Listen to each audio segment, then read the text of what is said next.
Maka's guides. Hey guys, Maka here, and welcome to the 6 most underrated games of 2018. This is a yearly video series where I talk about a couple of games that I think deserve a little bit more attention and maybe a second look from some of the viewers. There is no kind of hard definition here. These are games that I think either didn't sell very well even though they're good, maybe they didn't get great reviews, or maybe they're just not very well known. So keep that in mind. This is just kind of a bit of an opinion piece. Past year's winners include games like Rainbow Six Siege, Steep, and Candleman, and this year should also have some pretty good games. Typically we did 5 games, but I couldn't narrow down my list to 5, so instead I included 6. And starting off with number 6 is the game you're watching on screen, and that is Mothergunship. So Mothergunship is a first-person bullet hell roguelite, and the kind of main premise of the game is that you're picking up weapon parts and actually customizing and building your own weapons as you go through each room, through each boss, and make your way through ships in order to kind of beat the story. There's also sandbox modes and endless modes and things like that, and obviously achievements and trophies to work towards. And this is actually kind of a little bit of a spiritual successor to the game Tower of Guns, which is a game I actually really enjoyed. I don't actually think a lot of people know that Tower of Guns is somewhat related to Mothergunship. And although it's not the exact same game, Mothergunship definitely builds on the strengths of Tower of Guns, but it does enough unique things to really separate itself as well and bring itself forward into the year 2018. Another thing I like about this game is that they seem to be updating it quite regularly, where they've added things like the ability to play in co-op, they've added new room types, new bosses, new weapons, new parts, and it just seems to kind of always be slightly changing.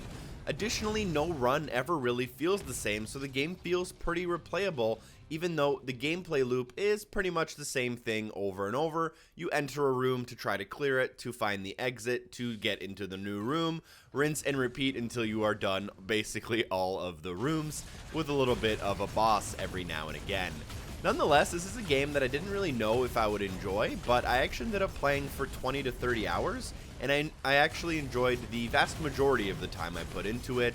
It is challenging, it's fun, it lets you be a little bit creative with how you make your guns. It does have a little bit of that luck factor with, you know, what you're able to pick up and what you're able to spend your money on in the store. So it can be a little bit frustrating, and obviously it's not a perfect game. It had some performance issues when it originally came out.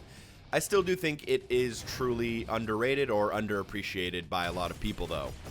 In the number 5 position, I have a game that is actually currently available on Xbox Game Pass if you guys do want to try it out, and that game is Strange Brigade, which is a game that by no means is incredible or revolutionary, but it does a lot of things right in my opinion, and it did give me an experience that not a lot of games gave me, and that was the experience of going through a co-op focused story with a couple of buddies. And another thing about this game is that although nothing is particularly amazing, there's actually nothing really bad about the game either. It's kind of just hovering in that good category.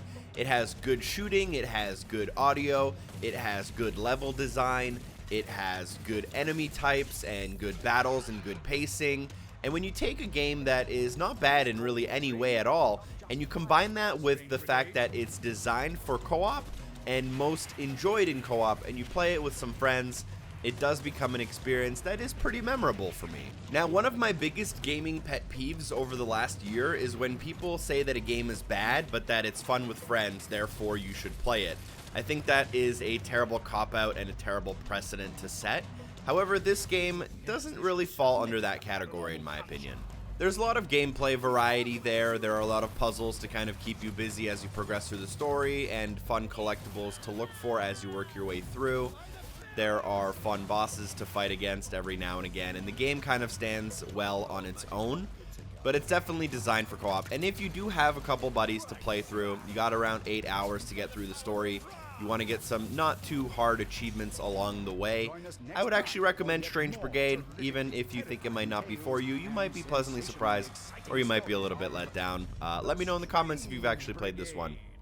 The fourth game I want to talk about today is Transference, and it is a first-person exploration game, which is just a fancy way of saying that it is a walking simulator. and it is set as a kind of psychological thriller where you are going through different perspectives of family members and times in order to kind of solve some puzzles and learn more about the situation you find yourself in. Now, I think the main reason that a lot of people might not have picked up this game was because it did launch at $30, which is quite expensive for the genre it's in, especially for the length that it plays, which is around the 1 to 2 hour mark, closer to the 1 hour mark for most people. Additionally, it was touted as kind of this video games meets the movies experience, and I don't know if it necessarily lined up with that. It is still very much a video game in almost every way, although it is very narratively driven. I still really enjoyed this game, and there was a lot of cool things to it. Now, with this game in particular, I do believe that the less you know going in, the better.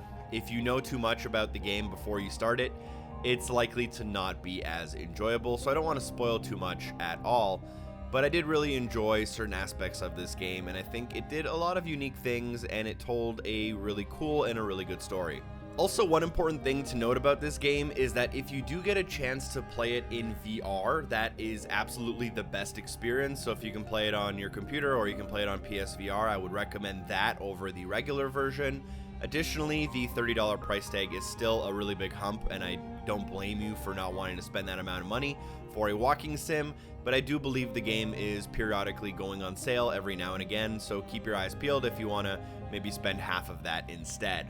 The third game I want to talk about in this year's video is Mutant Year Zero, another game that is available as a part of Xbox Game Pass. Click the link down below if you want to try Xbox Game Pass for free for 14 days, or if you want to spend just $1 for your first month. Now, Mutant Year Zero is a tactical adventure game that combines turn-based strategy combat like XCOM, but it combines it with story, it combines it with a little bit of stealth, a little bit of exploring, and you put it all together and you have Mutant Year Zero. Now, this type of game or this genre is usually not really in my wheelhouse, but a couple of people recommended it to me, so I had to try it, and this is me passing those recommendations forward. This is a game you should definitely experience, especially if you can get it through Xbox Game Pass. This is a game that, like I said, is not usually in my genres, a game that I wasn't sure if I would like, but a game that had me instantly hooked, and I played it for 5 hours a day for 4 days straight until I beat it. And that is not something I typically do unless I'm really grinding out for a video. I think one of the reasons I liked it so much was because it was so unique, and even though it does play a little bit like XCOM is probably not something that you're playing on a normal basis, so when you get around to a game like this, it feels so unique because it's so different from all the racing games, the shooting games, the action games that you normally play all year long. The graphics are well done, the audio is well done, the story is actually pretty hilarious in my opinion, and the combat itself is really well designed. There are really cool abilities, you get to choose between different characters, you get to unlock things like armor, use different types of grenades, use little modifiers on your guns, and you can level those up, you can find artifacts and upgrade different skill trees. There's a lot going on in this game, and I think that works for its benefit. It is a little complicated. It's a little tough at the beginning to get, a firm grasp of exactly how to play. But once you start learning the ins and outs of the combat and the best ways to tackle each situation, and once you really embrace the stealth aspect of the game and start taking stealthy combat situations to your advantage, the game plays extremely well. There are a lot of cool features. And if you do ever get stuck, you can always just kind of go back to your old save, load up an old game save, and enjoy it that way. But nonetheless, Mutant Year Zero, I liked a lot about this game. And like I said, I was firmly addicted to it, even though it's not a game I thought would necessarily be for me. In my number 2 position, I have another game that is available as a part of Xbox Game Pass, and that game is Onrush. Now, when people talk about their favorite racing game of the year, a lot of them talk about Forza Horizon 4, and that is for very good reason, and I would agree. However, my second favorite racing game of the year is Onrush. I think Onrush has a lot going for it. First of all, it's super arcadey, so it is very accessible to everyone. You don't have to like cars or, consider yourself a hardcore racing fan to enjoy this game. It incorporates team racing into every event.